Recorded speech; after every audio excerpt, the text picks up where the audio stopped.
Betul tuh, ijazah Pak Jokowi palsu misalnya. Lalu ada yang mengatakan gini, kalau betul ijazah Pak Jokowi palsu, maka seluruh keputusan-keputusannya selama menjadi presiden itu batal.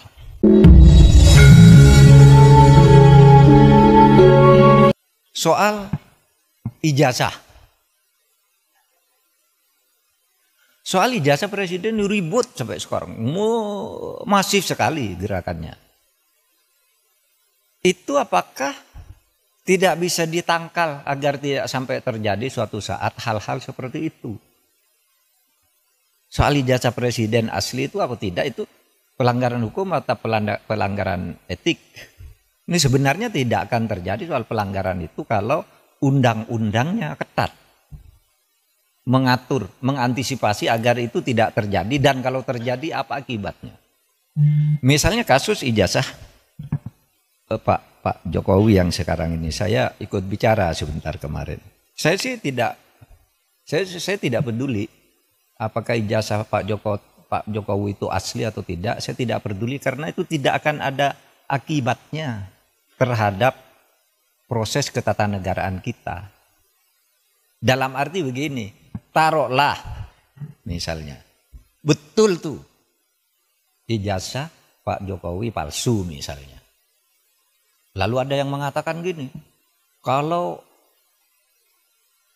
betul ijazah Pak Jokowi palsu, maka seluruh keputusan-keputusannya selama menjadi presiden itu batal. Tidak sah. Saya bilang enggak lah. Apa hubungannya? Itu kan hukum tata negara. Kalau pidana iya. Pidananya bisa. Kalau terjadi pemalsuan, itu karena kebohongan. Kebohongan publik karena pemalsuan. Itu bisa, tapi pidana itu tidak menyangkut ketatanegaraan ke orangnya. Kalau ketatanegaraan misalnya pengadilan memutuskan hari ini, presiden kemarin ijazahnya palsu, maka semua keputusan jasa ya bubar negara ini. Undang-undang pemilu dia yang buat, pemilunya udah selesai. Yang tanda tangan tuh presiden. Apa tidak sah? Yang mengangkat hakim-hakim tuh tanda tangannya presiden, hakim MK, hakim MA. Apa putusannya batal semua? Pengangkatan menteri diangkat oleh presiden dasar. Apa batal semua itu kebijakan perjanjian internasional dan sebagainya? Enggak. Enggak bakal tidak sah. Karena apa? Kalau pendekatannya hukum tata negara dan hukum administrasi negara, itu dalilnya itu keputusan yang sudah dibuat secara sah oleh kedua belah pihak, itu harus dijamin kepastian hukumnya. Wah, itu berlaku. Kalau salah ya sudah, misalnya kita kontrak dengan Cina bikin jalan tol gitu, bikin kereta api gitu. Karena kita tidak senang lalu mau batal, ya Cinanya tidak mau. Kita terikat oleh hukum internasional juga dalam sengketa internasional. Atau kampus-kampus ini menjadi tidak sah semua ijazahnya. Karena apa? Yang mengangkat menteri, rektornya yang menandatangani ijazah itu. Menteri itu diangkat oleh presiden. Oleh sebab itu jangan terlalu ngelantur. Bicara keabsahan ijazah presiden kok dibilang lalu keputusannya tidak sah. Karena saya mengatakan begini, ini ada aja yang nanggapi. Saya lihat di TikTok. Seakan-akan apa? Mahfud MD sekarang sudah berubah. Sudah mendukung Pak Jokowi. Dia mengatakan bahwa kalau ijazahnya Pak Jokowi palsu, keputusannya tidak batal. Lah iyalah, bukan karena mendukung, memang begitu. Coba, teori apa yang bisa menyatakan itu? Kecuali pidana ya. Kalau pidana personal, bukan pada keputusan ketatanegaraannya. Iya, saya bilang. Yang saya katakan begini, ada yang tanya juga, Pak Mahfud, Anda kok enggak ikut-ikut nih? Ikut dalam gerakan menggugat ijazahnya Pak Jokowi. Saya enggak punya kepentingan. Apa? Kepentingan saya enggak ada. Makanya itu ditolak. Ditolak oleh pengadilan tuh bukan karena pengadilannya salah. Gini, mari saya jelaskan. Biar nanti saudara kalau mencari celah ngatur pelanggaran presiden yang terlanjur terjadi itu di undang-undang kepresidenan mau diatur bagaimana. Saya dengar paper yang masuk sudah banyak. Coba nanti dipilih butir-butir. Ya begini. Yang gugat ijazahnya Jokowi ini pertama masuk ke gugatan peradilan perdata. Sudahlah, keabsahan ijazah kok digugat ke pengadilan perdata, pengadilan bilang bukan wewenang saya. Jadi benar pengadilan itu bilang, NO saya tidak dapat nerima ini karena bukan wewenang. Tugas pengadilan itu bukan mencabut ijazah. Terus jawab apa dong? Lagi pula, kalau perdata itu ya seperti teorinya perdata itu yang menimbulkan hak dan kewajiban. Orang bisa melakukan gugatan perdata kalau ada perjanjian kontraktual, kontrak di antara kedua pihak di mana yang satu tidak memenuhi syarat. Kapan Pak Jokowi melakukan kontrak dengan orang yang menggugat itu? Mewakili siapa dia? Iya kan? Pengadilan begitu. Saya tidak membela Pak Jokowi, tidak juga membela pengadilan. Benar dia, justru kalau dia memutus salah. Pengadilan negeri itu. Terus kemana dong? Tidak ada kan? Pihak yang dirugikan siapa? Secara perdata. Siapa yang perdata itu kan pribadi dan badan hukum privat. Oh kalau gitu pindah ke PT UN. PT UN juga menyatakan tidak bisa nerima. Kenapa? Kalau saya dinyatakan mencabut ijazah tidak sah. Seharusnya Anda minta, kalau mencabut ijazah itu minta ke UGM. Karena UGM yang menerbitkan, masa PT UN?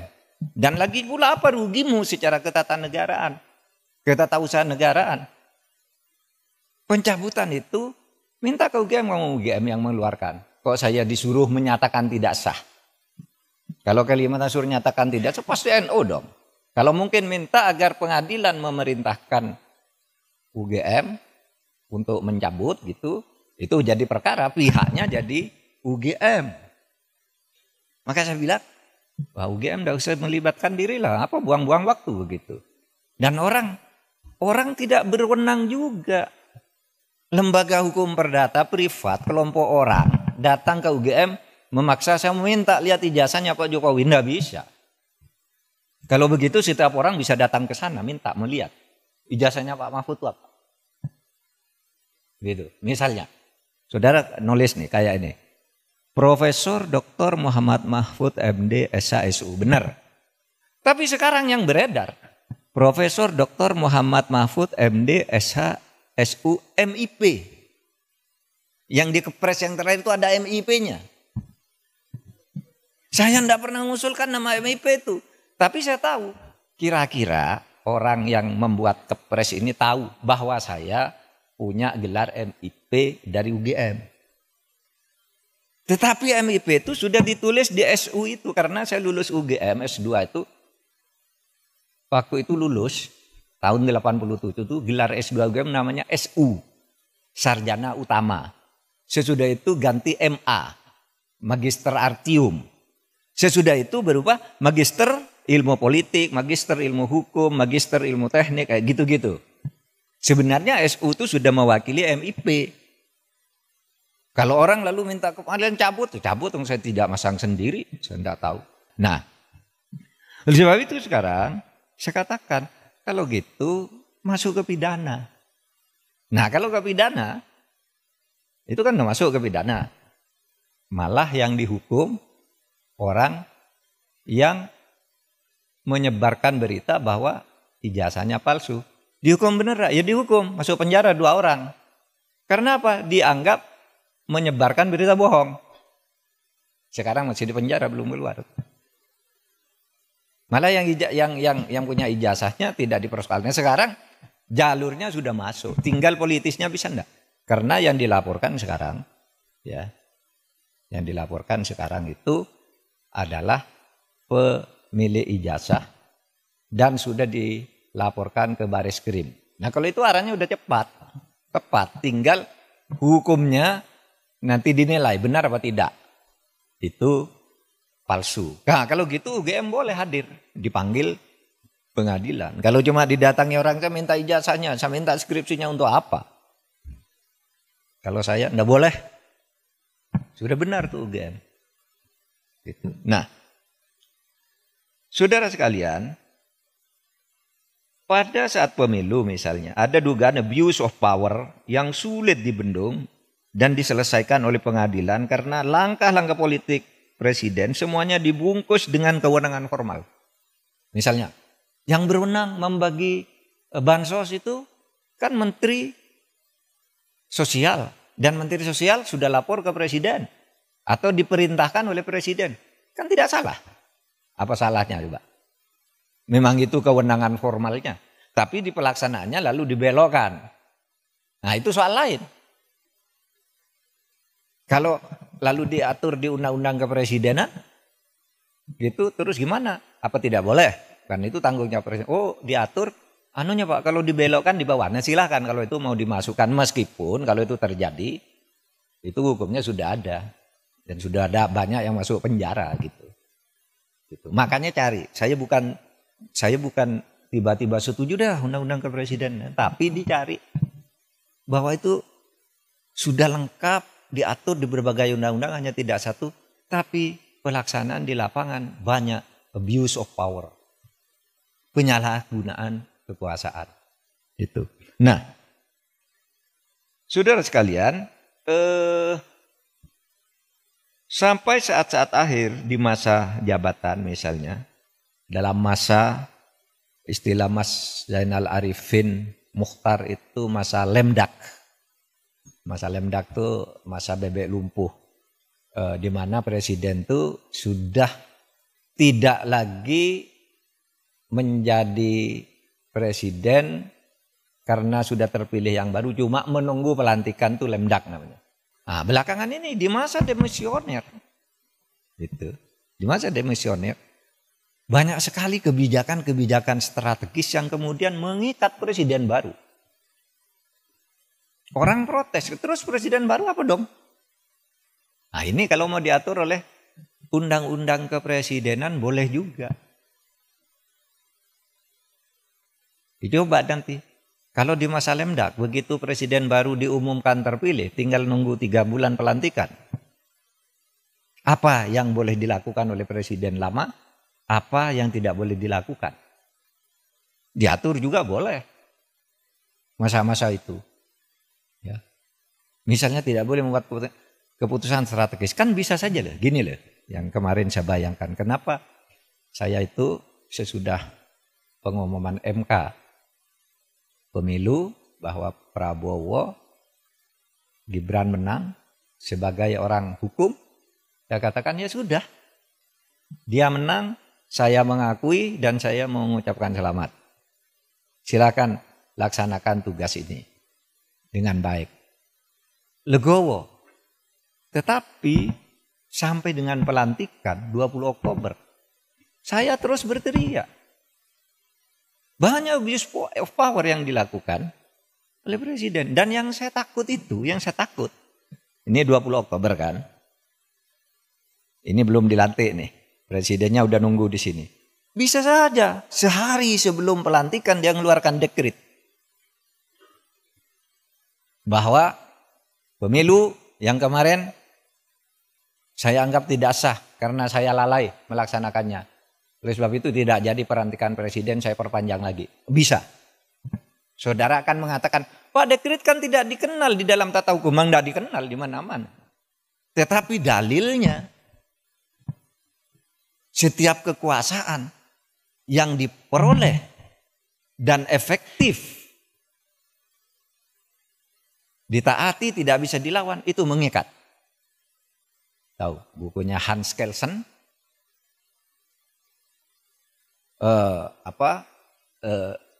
The Pure Theory of Law. Itu kata ini, revolusi dan pemberontakan yang menang, perlawanan terhadap konstitusi yang menang itu menjadi hukum baru kalau bisa efektif dipaksakan kepada rakyatnya. Ini teorinya. Bukunya jelas dan prakteknya jelas. Saya katakan, Pak, apakah kita nih pelanggaran kepemerintahan kita ini dibentuk tidak melanggar konstitusi. Iya, melanggar konstitusi. Mari saya tunjuk. Ketika Indonesia merdeka tahun 45, kemerdekaan itu melanggar konstitusi yang berlaku ketika itu. Apa itu? Konstitusi Kerajaan Belanda pasal 2 menyatakan Kerajaan Belanda meliputi Nederland, Hindia Belanda, dan Suriname. Hindia Belanda itu Indonesia. Konstitusi itu berlaku. Tapi konstitusi seperti itu dilawan oleh Bung Karno. Kita langgar aja konstitusi ini. Ayo kita merdeka. Bung Karno dapat patukan rakyat. Rakyat mentaati secara efektif. Pelanggaran konstitusi yang dilakukan Bung Karno itu sah menjadi konstitusi baru atau dasar konstitusi baru. Kan melalui pemberontakan. Karena sah. Apa? Efektif. Bung Karno mengeluarkan dekret 5 Juli tahun 59. Itu jelas melanggar konstitusi. 5 Juli tahun 59 Bung Karno 1 membubarkan konstituante. Tidak boleh menurut konstitusi. Kok konstituante dibubarkan? Memberlakukan kembali Undang-Undang Dasar 45. Konstituante dibubar. Tidak boleh dilakukan oleh presiden. Karena yang menempatkan memberlakukan Undang-Undang Dasar itu konstituante. Bukan presiden, malah dibubarkan konstituantenya. Pada waktu itu. Itu kan pemberontakan. Tapi Bung Karno menang pemberontakan juga kali ini. Kenapa rakyat setuju kalau Bung Karno tidak melakukan itu, Indonesia ini kacau balau. Maka keluar fatwa Mahkamah Agung ketika itu bahwa yang dilakukan oleh Bung Karno itu adalah untuk menyelamatkan negara. Dalilnya salus populi suprema lex esto. Keselamatan rakyat itu menjadi hukum yang tertinggi. Boleh konstitusi dilanggar kalau untuk menyelamatkan rakyat. Itu dalilnya. Itu yang kemudian dipakai oleh Wiryono Projodikoro. Bung Karno mengeluarkan dekret sah karena dia ingin menyelamatkan rakyat. Selesai. Presiden Soeharto memerintah Orde Baru. Apa itu? Melanggar konstitusi juga. Masa kekuasaan katanya dialihkan melalui Super Semar? Nggak bisa kok kekuasaan dialihkan melalui Super Semar. Nggak bisa. Pelanggaran konstitusi. Lalu direkayasa agar itu disahkan. Jadi 66 sampai 67 dia melakukan kekuasaan secara melanggar konstitusi. Tapi itu dianggap sah. Karena Pak rakyat setuju pada waktu PKI bubarkan. Kalau tidak ada Pak Harto PKI tidak bubar. Kita dukung. Sah meskipun melanggar konstitusi. Dalilnya apa? Salus populi suprema lex esto. Keselamatan rakyat itu adalah konstitusi yang tertinggi. Lebih tinggi lagi dari konstitusi. Nah itulah filosofi tertinggi dari kedaulatan rakyat itu. Makanya saya katakan, loh kalau nanti sebelum tanggal 20 Oktober kemarin, saya terus nyerang tuh ke pemerintahan Pak Jokowi sampai 20 Oktober, saya serang tuh. Apalagi sesudah mau melanggar putusan MK itu saya lawan. Saya khawatir sebelum dilantik Pak Prabowo itu sudah diambil kekuasaannya. Bisa saja toh. Kita curiga begitu. Tapi begitu Pak Prabowo dilantik, ya saya berhenti. Sampai sekarang saya tidak pernah nyerang Pak Jokowi lagi. Udah selesai. Yang penting Pak Prabowo dilantik agar negara ini stabil. Karena ada alasan. Menyelamatkan rakyat itu bisa melanggar konstitusi. Nah itu bisa diatur nanti. Di rancangan undang-undang kepresidenan. Di masa lemdak itu apa yang boleh dilakukan oleh seorang presiden. Atau sesudah selesai, lalu tiba-tiba terbukti ada kesalahan administratif, ada apa? Diatur juga di sini. Agar tidak dicampur aduk antara masalah ketatanegaraan, masalah pidana, dan masalah administrasi negara.